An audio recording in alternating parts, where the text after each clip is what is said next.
Hello YouTube family, আপনারা কেমন আছেন? আজকের যে বিষয়টি নিয়ে আলোচনা করব সেটা হলো বাড়ি বন্ধন। প্রথমে বলি যে আপনারা যে বাড়িটা বন্ধন করবেন সেই বাড়িটার ভালোভাবে কাটান করে কাজ করবেন।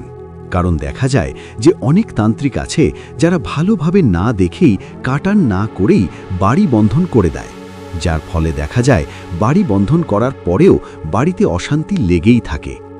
যার জন্যে বলছি আপনারা বাড়ি বন্ধন করার আগে ভালোভাবে কাটান কাজ করে নেবেন।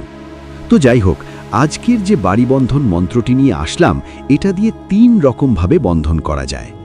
প্রথম নিয়ম হলো শনিবার অথবা মঙ্গলবার দিনে মাছ ধরার জালের সুতো চুরি করে আনতে হবে।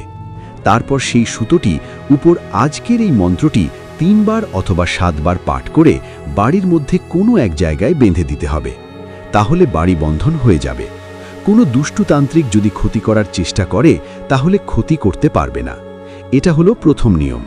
আর দ্বিতীয় নিয়ম হলো রাতে ঘুমানোর সময় হাতের তর্জনী আঙুল দিয়ে বাড়ির দেওয়ালে টকা দিতে দিতে মন্ত্র জপ করতে হবে ৩ বার অথবা ৭ বার। তাহলে বাড়ি বন্ধন হয়ে যাবে।